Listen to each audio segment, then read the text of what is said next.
O trabalhador brasileiro.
Quando Getúlio chega ao poder, seja por intenções anteriores que a gente não conhecia, seja por imposições daquelas circunstâncias, ele se transforma num personagem centralizador, ao mesmo tempo modernizador do país e com fortes traços autoritários. Tanto assim que os anos de 1930 a 1945, os 15 anos em que ele esteve no poder, são conhecidos geralmente como a Era Vargas.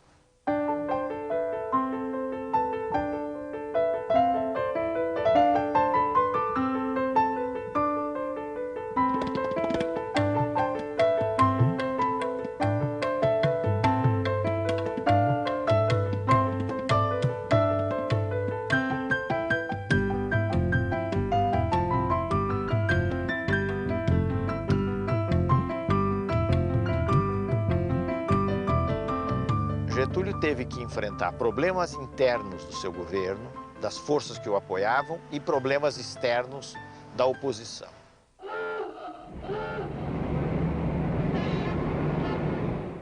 O problema maior que Getúlio teve que lidar entre as forças que o apoiavam, talvez tenha sido o problema do tenentismo. Porque os tenentes haviam apoiado a Revolução de 30, mas tinham suas ideias próprias a respeito do que devia ser feito. Então houve um verdadeiro confronto entre o governo Getúlio e os tenentes. O confronto nunca foi um confronto armado, entenda-se bem, foi uma disputa política. Esse confronto acabou terminando com um triunfo do governo Vargas. Então, os tenentes ou saíram do exército, ou se integraram em alguns movimentos radicais, ou, em sua maioria, passaram a apoiar o governo Getúlio.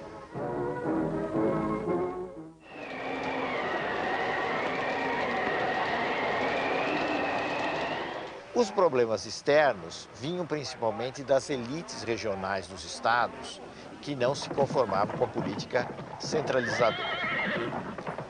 O caso mais grave ocorreu nas relações entre o governo central e a elite de São Paulo, a elite paulista.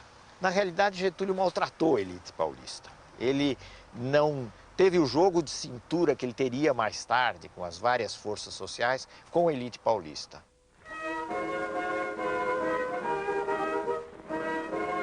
Isso deu origem a muitas resistências e acabou gerando a Revolução de 1932. Heróico a luta feito, firma sua tradição, tendo nas mãos o direito e a pátria no coração. São Paulo lutou durante vários meses praticamente sozinho, mas, no fim, foi derrotado pelas forças do governo federal, sobretudo pelas forças do Exército Nacional.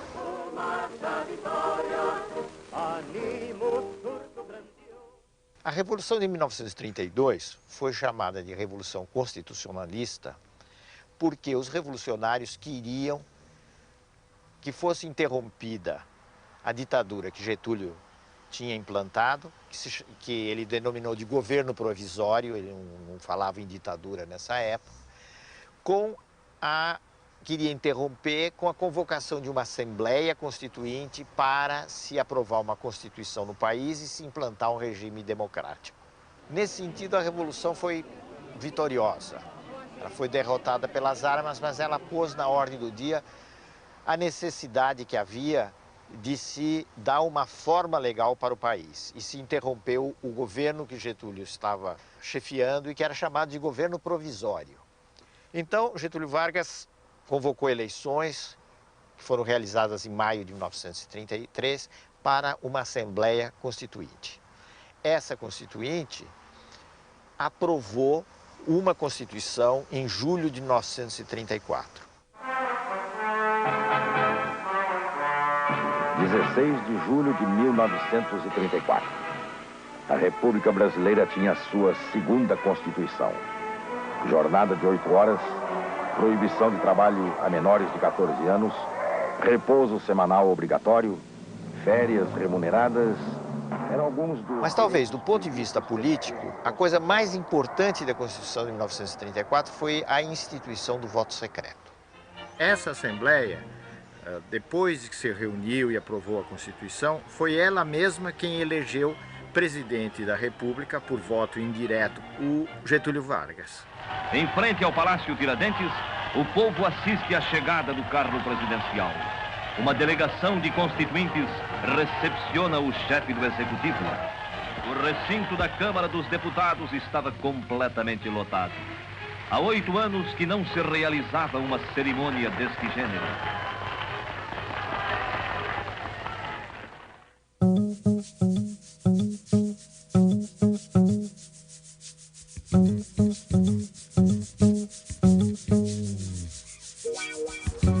O que é que mudou concretamente a partir de 1930? Vamos pegar algumas áreas, não é possível examinar todas as áreas. Então vamos pegar a área da economia.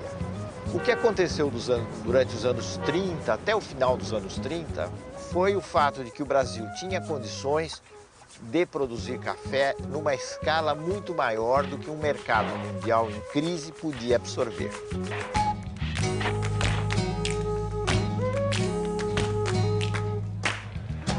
Então, se realizou toda uma política de queima do café.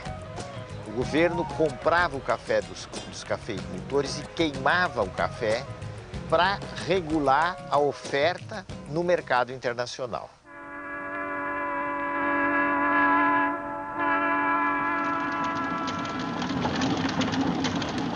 A outra mudança importante foi a expansão da produção do algodão. Então, nesse momento de crise, o algodão, de certo modo, veio em socorro das exportações brasileiras.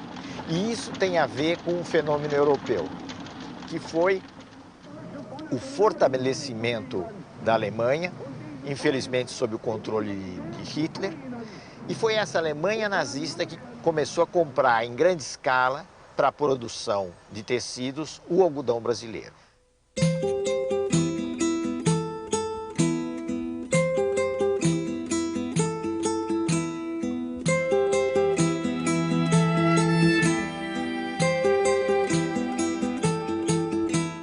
O impulso inicial dessa industrialização brasileira no pós-30 foi proporcionado exatamente pelas condições da crise mundial. Como era complicado importar mercadoria acabada, produtos industriais acabados, porque o mil-réis, que era a moeda do tempo correspondente ao real, tinha se desvalorizado, e porque não existia mil-réis em quantidade suficiente, porque o Brasil não exportava da mesma forma como exportava antes de 1930, o país foi incentivado a substituir essas importações. E essa substituição se dá com a produção interna de bens industriais. As dificuldades de importação impulsionam e tornam realidade velhos projetos de transcendental importância para o desenvolvimento do país.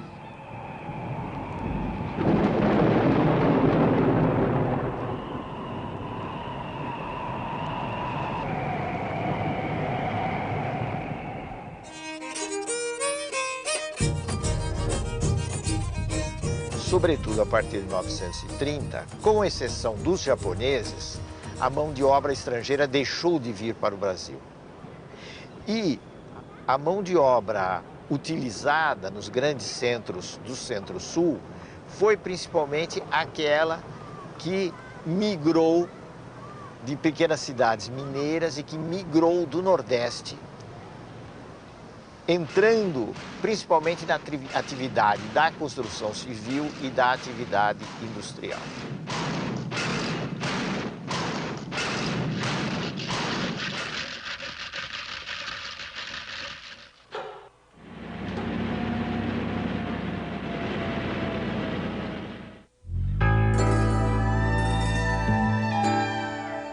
No nível federal, as reformas implantadas por Getúlio tiveram vários objetivos. Um deles foi a implantação de um ensino técnico, demonstrando a preocupação com a industrialização e com a mão de obra qualificada. A outra coisa foi a melhora da qualidade do ensino e a padronização do ensino nos níveis secundário e nos níveis universitários.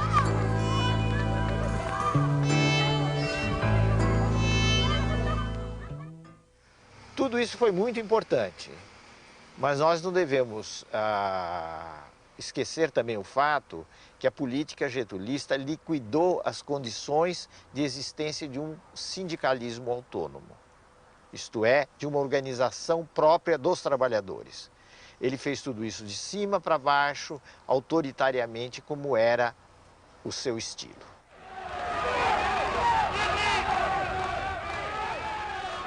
Um outro traço inovador, dentre outros, dos anos posteriores a 1930, foi o surgimento de movimentos sociais, em maior expressão, maior quantidade. Dentre esses movimentos, nós devemos destacar principalmente dois. Um de extrema direita, que era o integralismo, e um de extrema esquerda, que era o movimento comunista. O movimento integralista estava inspirado no fascismo e tinha como seu líder mais importante Plínio Salgado, que era um político de São Paulo, um jornalista e um político de São Paulo. E foi organizada em nosso país uma agremiação política que tomou o nome de Ação Integralista Brasileira, a qual se caracterizava, sobremodo, pela formação de milícias uniformizadas com camisas verdes e pelos marciais desfiles que realizava. Os integralistas eram nacionalistas, totalitários, adversários das liberdades democráticas e acreditavam num regime sustentado por um partido único. Eles apoiaram Getúlio Vargas na esperança de que, através de Getúlio, eles chegassem ao poder. Getúlio lhes deu alguma corda até o golpe do Estado Novo, até novembro de 1937. A partir daí, os integralistas foram marginalizados, uma parte deles tentou um golpe que fracassou e o movimento deixou de ter importância maior na cena política. Os comunistas tinham uma outra tática, que era a tática de enfrentamento, a tática de oposição. E com isso eles chocaram de frente com o governo Getúlio. Eles formaram um organismo, a Aliança Nacional Libertadora, que pretendia ser uma grande frente popular contra o governo Getúlio e por grandes reformas no país.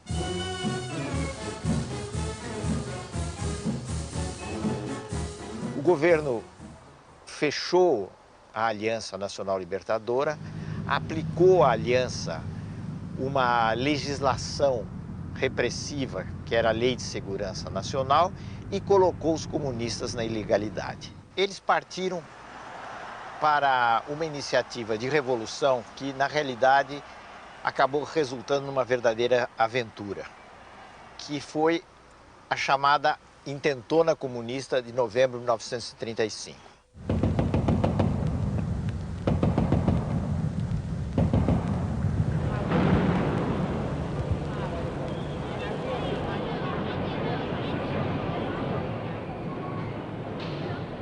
A consequência mais importante da insurreição comunista de 1935 foi o fato de que ela deu o pretexto que o Getúlio Vargas e os círculos do governo, principalmente a cúpula do Exército, estavam esperando para iniciar uma repressão no país e, mais do que isso, preparar o caminho para a instalação de um regime autoritário. Isso se fez através do golpe que instituiu o Estado Novo, o golpe de 10 de novembro de 1937.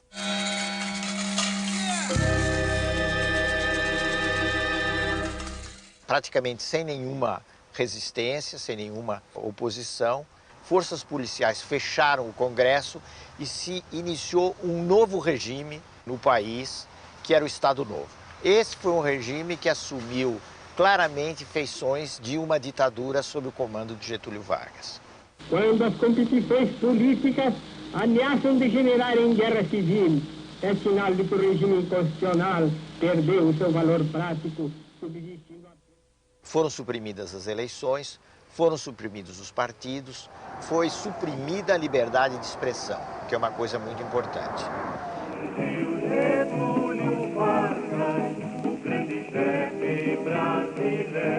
Na maneira de ver de Getúlio e dos generais e dos círculos civis que apoiavam Getúlio, não deveria haver lugar para partidos no país. Os partidos eram parte, eram coisas nocivas à organização do país. Era preciso organizar um todo nacional, de cima para baixo, tendo como chefe supremo o chefe da nação, ou seja, Getúlio Vargas.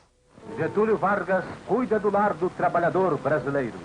Aqui o vemos inaugurando as primeiras casas de uma série que planejou para todo o território nacional como habitação condigna dos obreiros da grandeza do Brasil. Tendo ao lado sua esposa, Dona Darcy Vargas, vemos o presidente da República, acompanhado pelo senhor Gustavo Capanema e outras autoridades, inaugurando o Hospital Estácio de Sá, na capital. Getúlio Vargas inaugurava o Instituto Nacional do Livro. Aqui o vemos em companhia do senhor Herbert Moses. O presidente da República assistia à grande parada militar comemorativa de nossa independência.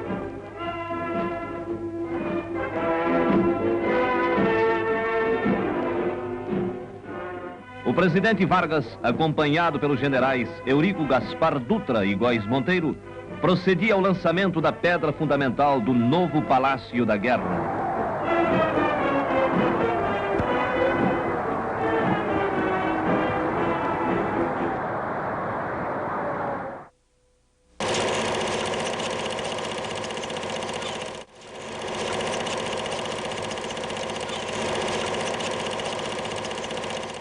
Especialmente no Estado Novo, houve uma ampla utilização do cinema, do teatro, do jornal, do rádio, que tinha uma importância muito grande, para enaltecer as façanhas do governo Getúlio e do Estado Novo.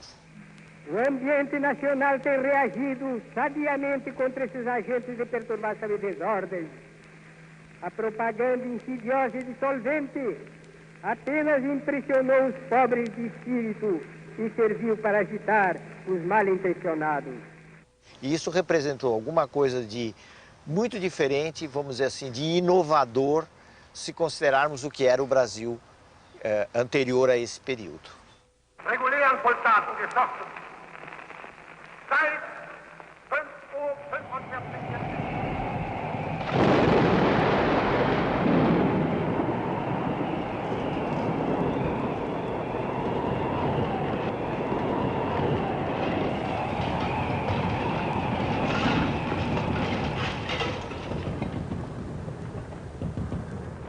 Com o início da guerra, em 1939, o Brasil acabou tendo de se definir.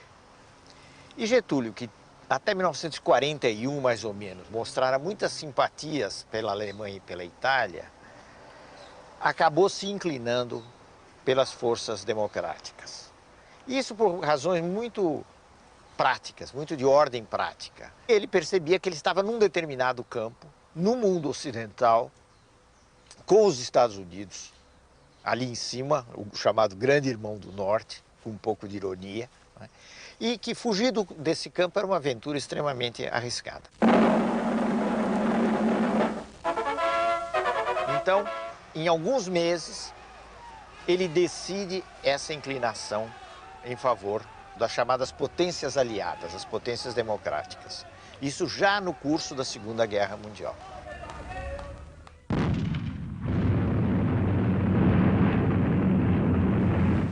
Aí as investidas dos alemães contra a Marinha brasileira levaram mais rapidamente à ruptura de relações com os países do eixo, Alemanha, Itália, depois o Japão, e finalmente a declaração de guerra contra esses países. Aqui esta manhã para receber uma nova força expedicionária que justamente nesse momento está chegando para se juntar aos combatentes de tantas outras nações que já se engajaram na frente italiana.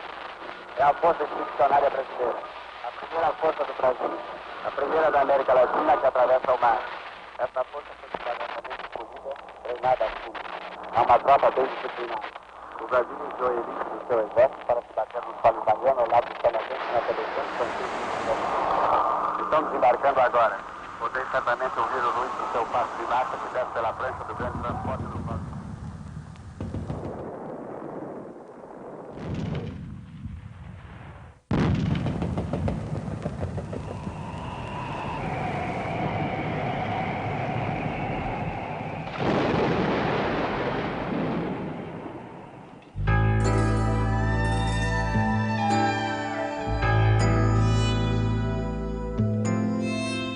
O que é que determinou a crise do Estado Novo? Houve fatores externos e houve fatores internos que se conjugaram, que se juntaram. O fator externo foi a vitória cada vez mais anunciada das forças democráticas no mundo na Segunda Guerra Mundial. Então, é como se todas aquelas antigas ideias que vinham do começo dos anos 30, todas elas autoritárias, entrassem em crise, se desprestigiassem e a ideia de democracia, o direito de intervenção na nação, nos destinos da nação, se tornasse uma ideia muito forte.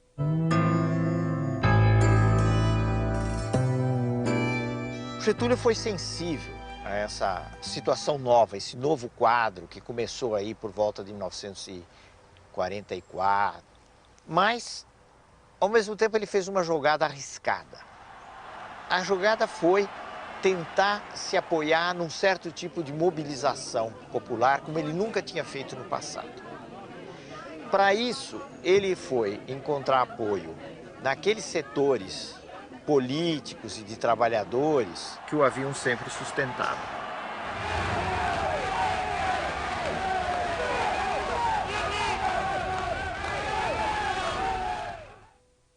Essa mobilização desagradou os meios militares, desagradou gente como o general Góes Monteiro, o general Dutra, que haviam sido os articuladores do Estado Novo.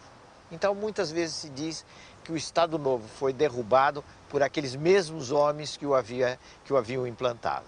Já fiz a minha parte na grande tarefa de mobilizar para o engrandecimento comum as forças criadoras da nacionalidade.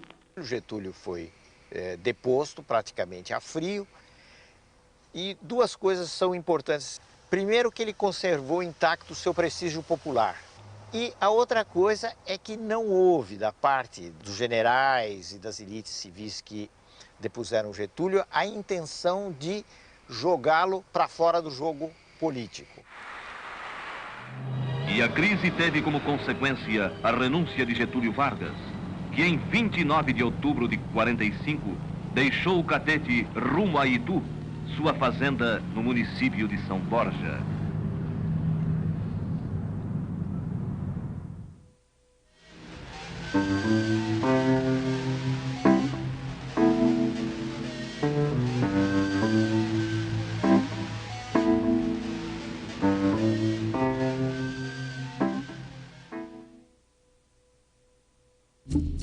No próximo programa, o Brasil escolhe o caminho das eleições. Os ventos de liberdade trazem Getúlio de volta ao poder. Novos impasses empurram o presidente para o suicídio. O fim do Estado Novo e o período democrático.